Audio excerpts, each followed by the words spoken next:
play your last game here? It's been awesome. Good answer. Guys, what were the emotions like tonight? I mean, obviously, they tell you when you're a freshman and then it flies by and you probably don't believe it, and then it kind of flies by. What was it like tonight? It really does fly by because, I still remember my freshman year playing my first game here. And just looking back now, it was emotional at the beginning, but once the game started, it was all about the game, and then afterwards, hitting the three and everything, I haven't stopped smiling since the game ended. So it's just a lot of joy right now. Yeah, it seems like it goes fast. I guess whether it goes fast or not doesn't change for me, but it's more like it seems like every year, it's been, we still have next year, or, summer workouts are coming up. And now there's, after the NCAA tournament and SEC tournament, it's like, that's it. And I don't get to come, I don't get another chance. I don't get to come back. So that kind of set in tonight, and it was really awesome to get to experience the crowd and stuff, everything for our last game here. Charlie. Guys. Sorry. Oh. I guess if you have one particular thing or multiple things, what experience in particular will stick out to you in your 4 years here? I don't think it'll be, obviously I'll remember the big games, of course, winning a championship, but the things that'll stick out to me the most will be just everything that we've been through as a team, all the times we go to Moe's, all the times we play Catan, all the times we just hang out doing whatever. Those are the memories that really stick out to me. Yeah, I think it's the kind of the grind of everything, like our 6 a.m. workouts that we used to do, just like because they kind of stink while you're in them, but as soon as you finish, it's like the weekends here and the guys are live and dancing in the locker room, and it's just things that nobody else really sees about us and the guys, how close we are. Those kind of memories, I'll miss those.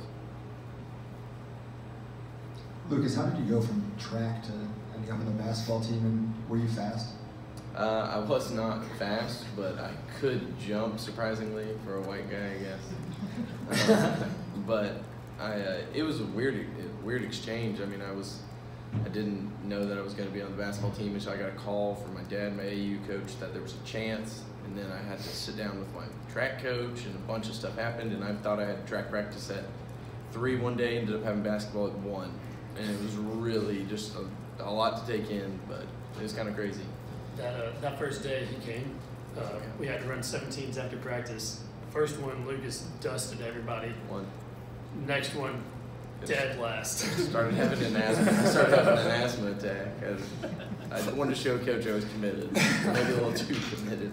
Committed but not smart. Would you credit the mustache for the 19-game win streak?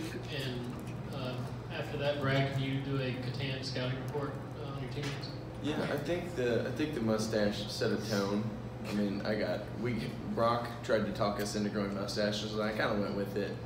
And then, I don't know, I just got used to it. It got irritating for a while because it's not like a good man's long, it's like a late teen kind of long, real stringy. And so I was like, this is so annoying. And then I got used to it, and then we were winning, and I was like, well, maybe there's something to this. And then we lost, and I shaved it because I don't wear losers' mustaches. And we're going to grow back stronger and thicker, just like my new mustache. Catan scouting report. Don't have to worry about Brock winning at all. He's horrible. But Lucas he's been on a tear. He's won quite a bit lately. I was cold for a while.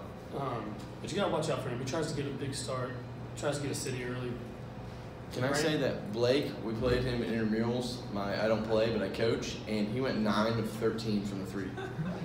I promise. He was at one point. He was 9 of 11. He missed his first one, hit 9 in a row, missed another one, and we were like, "This is ridiculous. This can't be possible." And I just wanted everybody. He deserves a shout out for that. We did end up winning because I am a great coach, but. I think I know the answer to this sitting here, but I do want to ask, why do this? Why be a walk-on? You're not going to get minutes in games very often. You're not on scholarship. You're talking about 6 a.m. runs and everything else. Why do it for 4 years? It's just a dream come true for me. Growing up, ever since I was a kid, I dreamed about playing college sport. And my senior year, I came up to a game, my first game ever at Tennessee I came to. And I just fell in love with everything about it. I fell in love with the atmosphere, the fans, just the orange and white. I fell in love with all of it. And I knew right there, like, I want to come to Tennessee. I want to be a part of the basketball program. This is what I want to do. And as soon as I was able to walk on, I mean, there was no stopping me. It was a dream come true. And no bad experience could ever, like, take that away. It's just, like I said, it's just a dream come true for me. Yeah, like Brett said, it's a dream come true. I mean, I've been a Tennessee fan my whole life. I'd never pass up on this opportunity. But I guess the way I looked at it was I didn't get paid in high school, and I didn't get a scholarship in high school, so it was just what I'm used to.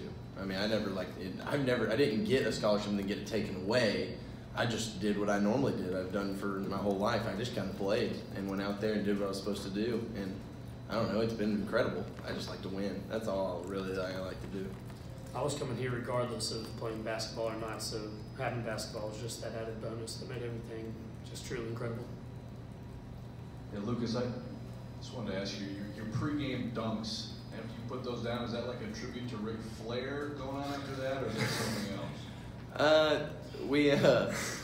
I don't know, I just started bringing energy to the bigs recently. I mean, you know, and it's Terrifying.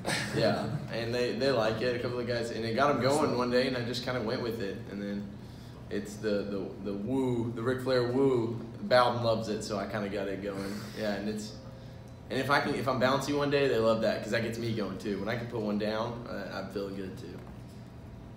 Back here, guys.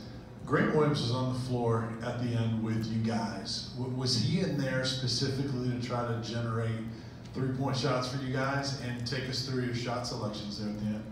Oh yeah, Grant was. I mean, he was doing everything in his power to give us shots. We ran a play, get him the ball at the elbow strictly because we knew he'd get us the ball. And then my layup, man, that layup should have gone in. Should have gone in. Felt good. But the three, Grant handed it off. Got a good screen for me, and it just, as soon as it left my fingers, I knew it was money. I thought the same thing about mine. I mean, I said it quietly to myself. I said money as soon as I shot it. I guess I think they're all going in. I'm a volume shooter who can't shoot, I guess. But it was fun to get out there, and it was fun to get shots. Coach even looked at me and he said, "You gonna let Brad play some?" I was like, "Coach, they're just coming to me. You know, the ball's coming to me." They know I'm the shooter, so they were sticking tight on me. But you know what that shot was. You know what I'm talking to. I don't know what you're talking about. Go ahead, say it. No, I'm not saying it. Brad. Say it in the microphone. No, I'm not saying it. Say it in the microphone, No. Brad. What It's all right. Brad, you started on your Catan breakdown, but tell me about Grant's game. Grant likes to play the. Yes. He likes to play the "I'm not in position to win, so don't play against me." And then he's been in position to win all the time. He's on like great numbers. He'll be on a 6 and an 8 with a city, and he's acting like He's like, all I have is a city. Like, I'm in no yeah, position. and he's acting like someone who's won maybe one game that we let him win, is going to win. He's in the lead. And we're like, no, he's not. No. Grant's he's a clown. And he tries to be naive, and we see right through it. Mm-hmm. Do you think every game? That language. Lucas, do they want smoke? Oh, they don't want smoke. They don't want smoke at all. They never want the smoke. That's for sure. Our bigs want all the smoke. Also, I've been practicing. I always feel like if you're good at interviews, you can take a good drink of water and set it down and keep talking. I've been trying that. You know, I feel like when I see guys in the media, the real confident ones, you know, like when you watch like Chris Paul and stuff, they're like, yeah. I mean, so that's kind of how I've been trying it out. Right. In particular for you, you were a guy who early in your career, you know, you played some pretty good minutes there, and when that happened, and then you know you didn't play as much, was there any thought at all to going somewhere where you would play a little more? Absolutely not. Once I was here, I mean, like I said earlier, I fell in love with the atmosphere and everything, but there was no part of me that ever wanted to leave. I was in here for the long haul, and I'm glad I did. I never left because, I mean, this has been a dream come true. From going where we are, seeing where we are now, winning the championship last year, hopefully win a couple this year. I want to trade any of this for playing somewhere else. I don't need any of the fame or glory. I just want to win basketball games with my brothers. Finish up with Grant. Philosophical question: is Grant the nerdiest athlete you've ever met, or the most athletic nerd you've ever met? Mm-hmm. Good question, Grant. Thank you.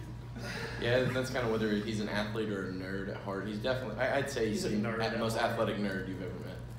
Because he's not like, it's not like he was just like this, you know, athlete coming in and we kind of turned him into a nerd. I mean, he was a nerd when he got here. he was all about it. But is he the nerdiest athlete? Absolutely. For me, absolutely. Yeah, I couldn't. Yeah. I don't know definitely. anybody else that wants to play the You can't consider Brad an athlete, but he's a nerd. That's true. All right, thank you guys. What planet are you two from?